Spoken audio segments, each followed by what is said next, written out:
ছাত্ৰ-ছাত্ৰীসকল অষ্টম শ্ৰেণীৰ সমাজ বিজ্ঞানৰ ইতিহাস খণ্ডৰ হোম এছাইনমেণ্টৰ সম্পৰ্কে আজি তোমালোকৰ লগত আলোচনা কৰিম।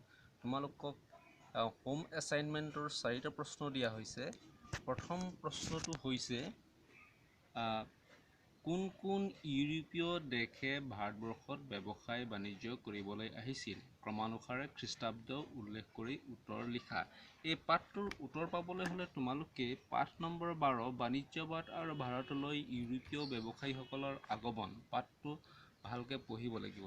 আৰু ইয়াৰ পৰা তোমালোকে মই সংক্ষেপে কৈ দিছোঁ, ইংৰাজ, ফৰাচী, পৰ্তুগীজ, ওলন্দাজসকলৰ উপৰি ডেনিছ, প্ৰুছিয়ান, ছুইছ, অষ্ট্ৰিয়ানসকল ভাৰতলৈ আহিছিল আৰু তেওঁলোকে কোন কোন চনত আহিছিল সেইখিনি তোমালোকে ক্ৰম অনুসৰি উল্লেখ কৰিলেই তোমালোকৰ হোম এছাইনমেণ্ট কৰা হ'ব।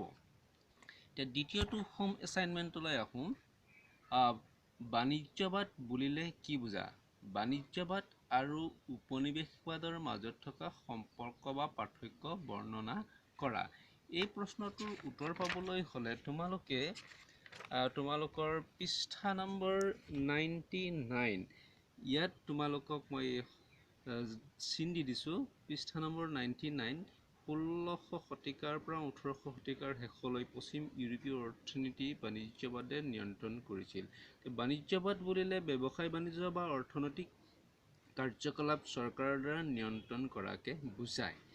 আৰু উপনিৱেশবাদ মানে উপনিৱেশ হৈছে এখন দেশে আন এখন দেশৰ বেপাৰ বাণিজ্য দখল কৰি সেইখন দেশৰ অৰ্থনৈতিক ক্ষমতা দখল কৰা, অৰ্থাৎ দখলকাৰী দেশৰ অধীনত মানুহবোৰ পৰাধীন নাগৰিকৰ দৰে কাম কৰিব লগা হয়। ইতিহাসৰ পাতত ইউৰোপীয় দেশসমূহে ভাৰতীয় অৰ্থনীতিত হস্তগত কৰি পৰৱৰ্তী সময়ত ৰাজনৈতিক ক্ষমতাও দখল কৰিছিল। উদাহৰণ হিচাপে ইংৰাজসকলে প্ৰথমতে বেপাৰ বাণিজ্য কৰিবলৈ ভাৰতলৈ আহিছিল আৰু পিছত ৰাজনৈতিক ক্ষমতা হস্তগত কৰি ভাৰতীয় জনসাধাৰণক পৰাধীন কৰি তুলিছিল। এই ধৰণে তোমালোকে পাঠৰ আধাৰত এই কথাখিনি লিখিলেই তোমালোকৰ উত্তৰ কৰা হ'ব।